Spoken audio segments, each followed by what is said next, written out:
अब आजकल के तो कुछ नए बाबाओं को प्रवचन का शौक है, तो उनकी जीवन शैली तो ऐसी है कि शराब भी पी लूं, गांजा भी पी लूं, सिगरेट भी पी लूं, हुक्का भी गड़गड़ कर लूं और धर्माचार्य बनकर प्रवचन भी दे दूं स्टेज पर सूट बूट पहनकर।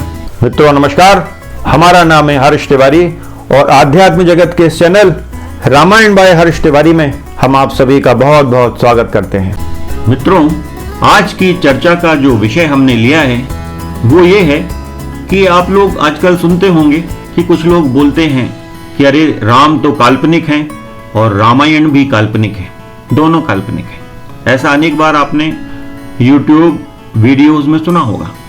और आजकल तो कुछ नए बाबा लोग आ गए हैं जो सूट बूट पहनते हैं, कोट टाई पहनते हैं और वेदों पर, पुराणों पर, उपनिषदों पर बड़े बड़े प्रवचन देते हैं। और वो लोग भरे मंच से घोषणा करते हैं बार बार कि अरे राम तो काल्पनिक है और रामायण भी काल्पनिक है। तो वो ऐसा किस ज्ञान के आधार पर बोल पाते हैं?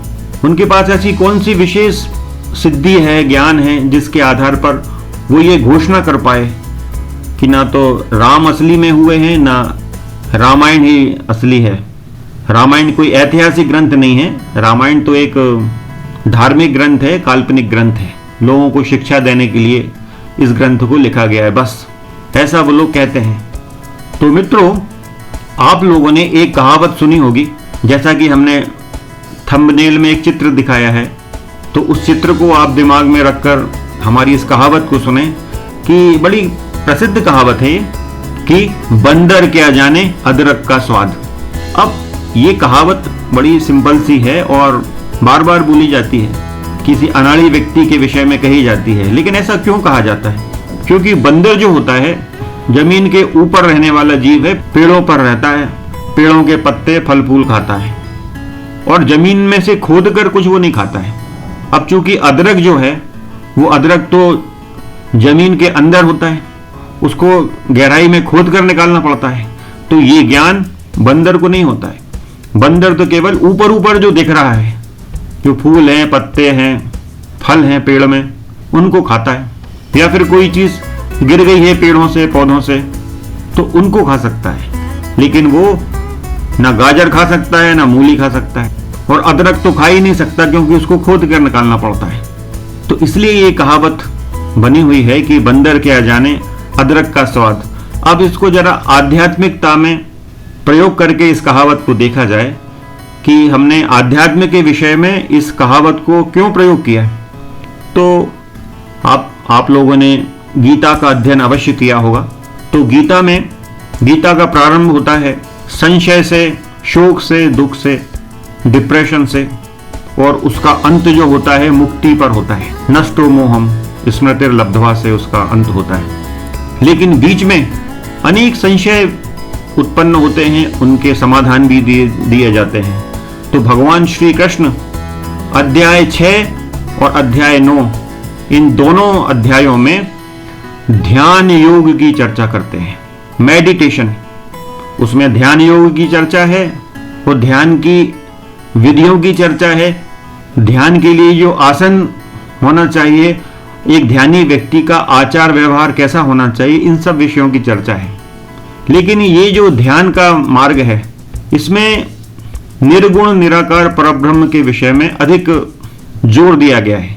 अब लेकिन हम लोग देखते हैं कि अध्याय 10 में भगवान श्री कृष्ण अपनी विभूतियों की चर्चा करते हैं।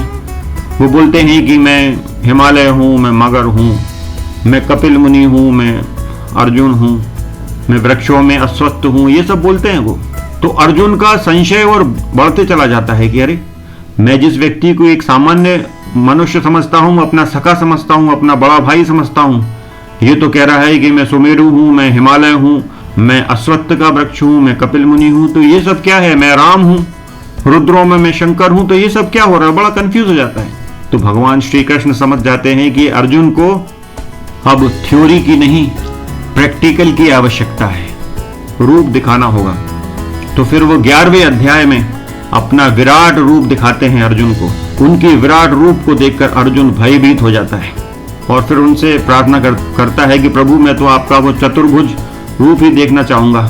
इस विराट रूप को आप यहाँ मेरी आंखों के सामने से हटा लीजिए, मैं बहुत भयभीत हो गया हूँ, मुझे डर लग रहा है। और फिर अपना विराट रूप दिखाने के पश्चात 12वें अध्याय में भगवान श्री कृष्ण भक्ति योग समझाते हैं। अब ये हमने इतना सब क्यों कहा कि अध्याय 6 और अध्याय 9 में ज्ञान मार्ग की चर्चा हो रही है। ये एक प्रारंभिक अवस्था है साधना की, लेकिन जब एक साधक अपने तपोबल से, अपनी साधना से उस निराकार को सगुण रूप में उपस्थित होने के लिए विवश कर देता है, तब फिर भगवान थोड़ा सा इंट्रोडक्शन अपना 10वें अध्याय में देकर 11वें अध्याय में फिर वो अपना विराट रूप दिखा देते हैं, अपना मौलिक रूप दिखा देते हैं। और उस मौलिक रूप के दर्शन के बाद भक्ति योग का प्राकट्य होता है। तो ज्ञान के बहुत बाद की अवस्था है भक्ति योग, जिसमें सगुण उपासना की जाती है। क्योंकि हम लोग चौथे युग में जी रहे हैं। पहला युग सतयुग, फिर त्रेता, फिर द्वापर और कलयुग। तो अभी तक सारे आविष्कार हो चुके हैं, लेकिन यदि सतयुग की बात करें तब तो सब ढूंढा जाना था ना। तो वेद और उपनिषद जो हैं, वेदांत जो हैं, वो सतयुग की खोज है कि उस समय खोज चल रही थी कि ईश्वर कैसा है, कैसा दिखता है, कैसा व्यवहार करता है। लेकिन धीरे धीरे ऋषियों द्वारा, मुनियों द्वारा ज्ञान के उस उच्चतम तल को स्पर्श कर लिया गया।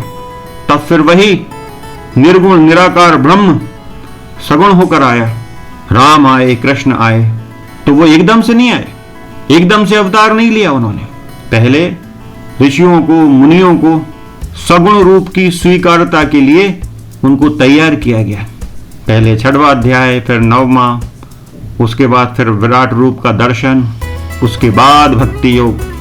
तो भक्ति योग जो है, जिसमें भजन कीर्तन इत्यादि किए जाते हैं, तो ये ऋषियों का अनुभव ही है कि जैसे उपनिषद बहुत महत्वपूर्ण है, वेद बहुत महत्वपूर्ण है, वेदांत बहुत महत्वपूर्ण है, उसी प्रकार जो भक्ति योग है, जिसमें नाम संकीर्तन, पूजा विधियां, पूजा पाठ, ये सब आता है, तो ये सब भी साधना के उच्चतम अवस्था की ओर ले जाने के महत्वपूर्ण साधन हैं।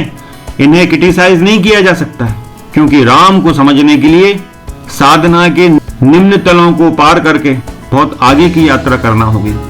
तब राम समझ में आएंगे, तब कृष्ण समझ में आएंगे। कबीर ने जो बात कही है बड़ी प्रसिद्ध है वो, कि जिन खोजा तिन पाहिया, गहरे पानी पैठ, ओ मैं बपुरा बूढ़न डरा, रहा किनारे बैठ। तो किनारे बैठकर राम को नहीं समझा जा सकता, कृष्ण को नहीं समझा जा सकता। यदि सगुण राम को समझना है और यदि सगुण कृष्ण को समझना है, माता जानकी के सगुण रूप को समझना है, राधा तत्व को समझना है, तो गहराई में उतरना होगा। नदी के किनारे बैठकर नदी का थाव पता नहीं लगाया जा सकता, उसके लिए नदी में उतरना होगा। उसके लिए भक्ति की गंगा में गोते लगाना होंगे, डुबकी लगाना होंगी, तभी समझ में आएंगे राम। नहीं तो तब तक राम भी काल्पनिक ही लगेंगे और रामायण भी काल्पनिक ही लगेगी। आजकल तो अनेक पढ़े लिखे बाबाओं का ट्रेंड चल रहा है, बड़ी बड़ी डिग्रीधारी हैं वो, कि वो कोई बड़ा वकील हो सकता है, कोई बहुत बड़ा डॉक्टर हो सकता है, कुछ IITians हैं, धर्माचार्य के रूप में उपदेश देते हैं। ये सारी डिग्रियां तो अहंकार को बढ़ावा देती हैं, भक्ति से इनका कोई संबंध नहीं है, ना ही आध्यात्म में इन डिग्रियों का कोई महत्व है। क्योंकि आध्यात्म जगत में ये सब डिग्रियां, ये MBBS, IITians, इंजीनियरिंग की डिग्री, वकालत की डिग्रियां, ये सब रद्दी कागज के समान हैं, इनका आध्यात्म में कोई भी महत्व नहीं है। कबीर कौन से IITian थे? मीराबाई ने कौन सी वकालत की पढ़ाई की थी? बड़े बड़े आचार्य हुए हैं। रैदास कौन से बड़े MBBS डॉक्टर थे? रैदास ने कौन सी UPSC क्रैक कर ली थी? तो बड़े साधारण से लोग थे ना। एक अनपढ़ गंवार व्यक्ति भी आध्यात्म के उच्चतम स्तर को प्राप्त कर सकता है, और बहुत पढ़ा लिखा व्यक्ति कितना ही बड़ा विद्वान क्यों ना हो, उस तत्व तक नहीं पहुंच सकता जब तक उसमें आध्यात्मिक जगत की जो प्रारंभिक मांगे हैं उसके व्यक्तित्व में वो ना प्रकट हो गई हों। अब आजकल के तो बाबाओं को प्रवचन का शौक है, तो उनकी जीवन शैली तो ऐसी है कि शराब भी पी लूं, गांजा भी पी लूं, सिगरेट भी पी लूं, हुक्का भी गड़गड़ कर लूं और धर्माचार्य बनकर प्रवचन भी दे दूं स्टेज पर सूट बूट पहनकर। तो आध्यात्म जगत में ये सब नहीं चलता है। आध्यात्म के उच्चतम स्तर तक पहुंचने के लिए बहुत कुछ त्यागना पड़ता है, बहुत कुछ खोना पड़ता है। ये शराब सिगरेट ये सब तामसिकता को जन्म देती हैं और आध्यात्म में तामसिक जीवन को बहुत पीछे छोड़कर सात्विकता को भी पीछे छोड़कर आगे जाना होता है। बहुत त्यागना पड़ता है, इतना आसान नहीं है। अब जैसे कोई व्यक्ति सूट बूट पहनकर धर्मोपदेश दे रहा है तो ये कोई ऐसी बुरी बात नहीं है, ऐसा हो सकता है। लेकिन वस्त्रों का हमारे मन पर बहुत गहरा प्रभाव पड़ता है। जैसे आप कोई पुरुष हैं तो आप भगवा कलर का कुर्ता पजामा पहन के थोड़ी देर अपने मन को वाच कीजिए, या वो पीला कलर जो संत महात्मा लोग पहनते हैं उस कलर का आप कुर्ता पजामा या धोती कुर्ता पहन के देखिए।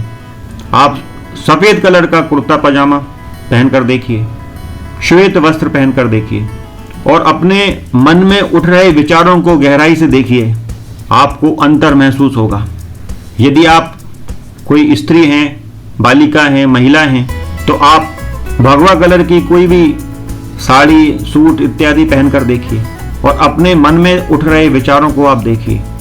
पीले कलर की कोई भी चीज़, वो सूट हो, पीला कलर वो जो संत लोग पहनते हैं, या कोई साड़ी पहनकर देखिए। अपने मनोभावों को पहचानने का प्रयास कीजिए। और फिर जो आधुनिक ड्रेस कही जाती हैं, जैसे कोई व्यक्ति हाफ पैंट पहन ले, ऊपर गोवा वाली टी शर्ट पहन ले और तब उसके मन में जो विचार उठ रहे हैं उनको पढ़ने का प्रयास करें, तो आप देखेंगे कि जब आपने इन मॉडर्न ड्रेसेस को पहना है, आप यदि कोई सूट बूट पहनकर कुछ बात बोल रहे हैं तो आपके मन में जो तत्व आ रहे हैं बातचीत में, तो आपको लगेगा कि आपके मन में अहंकार उत्पन्न हो रहा है। अनेक विकार, सूक्ष्म विकार आपके अंदर आप स्वयं ही पकड़ लेंगे। और वहीं आप सात्विक वस्त्रों को यदि धारण करते हैं तो आपके मन में सात्विकता का भाव प्रकट होगा। तो वस्त्रों का बहुत अधिक महत्व है मनोवैज्ञानिक दृष्टि से यदि देखा जाए। हाँ, जो लोग सिद्ध महात्मा हो जाते हैं वो कुछ भी पहने, उनको उससे कोई फर्क नहीं पड़ता। वो कुछ भी पहने, कुछ भी खाएं, क्योंकि उनकी चेतना का जो स्तर है इन सब भौतिक वस्तुओं से परे चला गया है। अब रमण महर्षि देखो, तो लंगोटी पहनते थे छोटी सी, उनको यदि आप सूट बूट पहना दो, टाई पहना दो तो भी वो रमण महर्षि ही रहेंगे।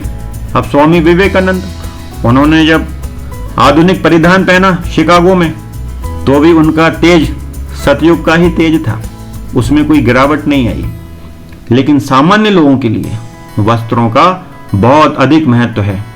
लेकिन यदि कोई अज्ञानी व्यक्ति है या उसको बहुत थोड़ा सा ज्ञान है और वह अति विद्वान बनने का प्रयास करता है तो वो कुछ भी पहने, उसकी वास्तविकता बहुत जल्दी ही समझ में आ जाती है।